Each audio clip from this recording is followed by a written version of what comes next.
আপন ছেলেও যদি অন্যে পালন করে তবে ছেলে মাকে মা বলে চেনে না, তেমনি ঈশ্বরের সঙ্গে পরিচয় না হলে ভক্তি আসে না। অরূপানন্দ স্বামীর একথায় মা বলছেন, হ্যাঁ তাই তো, তাঁর কৃপা চাই, কৃপার পাত্র হওয়া চাই। কৃপার আবার পাত্রাপাত্র কি? কৃপা সবার উপর সমান। অরূপানন্দ স্বামীর এই কথায় মায়ের উত্তর, নদীর কূলে বসে ডাকতে হয়, সময়ে তিনি পার করবেন। সময়ে তো সব হয়, তবে আর ঈশ্বরের কৃপা কি?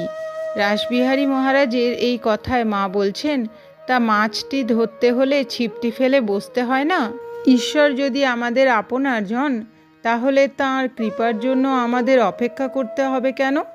রাসবিহারী মহারাজের এই কথায় মায়ের উত্তর, তা বটে, তা অসময়েও হয়। আজকাল লোকে অসময়েও আম কাঁঠাল ফলাচ্ছে, ভাদ্র মাসেও কত আম হচ্ছে। ঈশ্বর আপনার কিনা?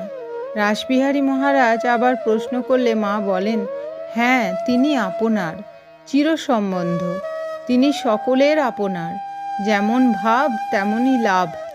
পূজা জপ ধ্যান এসবে ভগবান দর্শন হয় কি না, স্বামী বিশ্বেশ্বরানন্দ মাকে একথা 3 বার প্রশ্ন করায় মা 3 বারই স্পষ্ট ভাষায় অস্বীকার করে বলেন, কিছুতেই না। ভক্ত বলেন, কিছুতেই না? মা বলেন, কিছুতেই না। ভক্ত আবারও বলেন, কিছুতেই না? মা বলেন, কিছুতেই না। তবে কিসে হয়? এ প্রশ্নের উত্তরে মা বলছেন, শুধু তাঁর কৃপাতে হয়, তবে ধ্যান জপ করতে হয়, তাতে মনের ময়লা কাটে। পূজা জপ ধ্যান এসব করতে হয়, যেমন ফুল নাড়তে চাড়তে ঘ্রাণ বের হয়, চন্দন ঘষতে ঘষতে গন্ধ বের হয়, তেমনি ভগবত তত্ত্ব আলোচনা করতে করতে তত্ত্বজ্ঞানের উদয় হয়। নির্বাসনা যদি হতে পারো, এক্ষুনি হয়। প্রবোধবাবু মাকে জিজ্ঞাসা করছেন যে ঠাকুর ত্যাগ ভালোবাসতেন, আমাদের তো ত্যাগ নেই, তাহলে আমাদের কি হবে?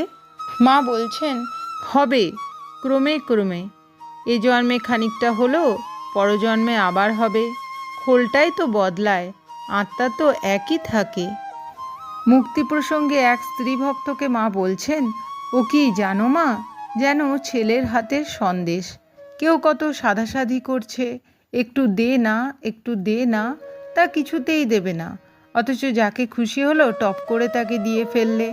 একজন সারা জীবন মাথা খুঁড়ে কিছু করতে পারলে না, আর একজন ঘরে বসে পেয়ে গেল। যেমনই কৃপা হলো অমনি তাকে দিয়ে দিলে। কৃপা বড় কথা। জনৈক সাধু কাশীতে তপস্যা করতে গিয়েছিলেন। সেখান থেকে স্বামী শান্তানন্দ মারফত মাকে জিজ্ঞাসা করে পাঠান যে কতদিনে ভগবানের কৃপা হবে। মা সে কথা শুনে গম্ভীর হয়ে বলেন, তাকে লিখে দাও যে তপস্যা করছো বলেই যে ভগবানের কৃপা হবে এমন নয়। আগে ঋষিরা ঊর্ধ্বপদে হেডমুন্ড হয়ে নিচে আগুন জ্বেলে হাজার হাজার বছর কত তপস্যা করত, তাতে কখনো কারো উপর কৃপা হতো, কখনো বা হতো না। সবই তাঁর দয়ার উপর নির্ভর করে।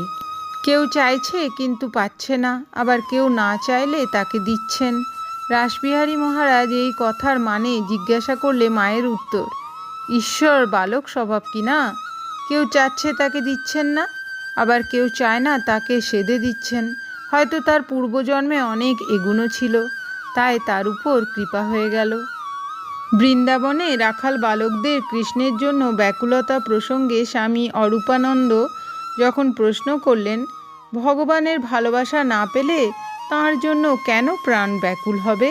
তার উত্তরে মা বলছেন, তাই তো, সেটি তাঁর কৃপা। মায়ের শরীর অসুস্থ থাকায় একটি ছেলে 2-1 বার এসেও মায়ের কৃপালাভ করতে পারেনি। এবার সে অনুযোগ করে চিঠি লিখলে মা উত্তরে লিখলেন, আমার শরীর যখন খারাপ থাকে তখন যেই আসুক না কেন ফিরে যাবে। শরীর ভালো থাকলেও কাকেও নিমন্ত্রণ করে আনতে পারবো না। যার যেমন ভাগ্য, যার যেমন কর্ম, তার তেমনই সুযোগ সুবিধা হয়ে যায়। কেউ বা বহুবার এসেও দর্শনের সুবিধা পায় না। হয়তো আমার অসুখ বা অন্য কোনো ব্যাঘাত ঘটল, সে তার অদৃষ্ট, তার আমি কি করব?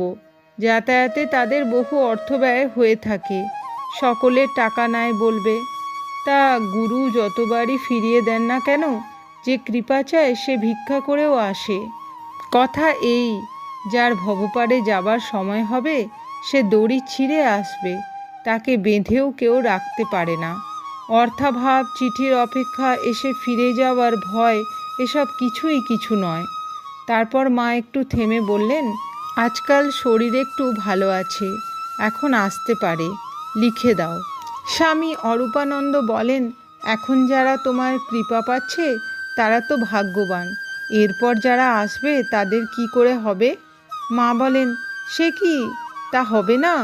ভগবান সর্বত্র সব সময়ে রয়েছেন, ঠাকুর রয়েছেন, তাঁর কৃপায় হবে, অন্য সব দেশে হচ্ছে না। জনৈক ভক্তকে উপলক্ষ করে মা বলছেন, দেখো মা, শরণাগত হয়ে পড়ে থাকতে হয়, তবে তো তাঁর কৃপা হয়।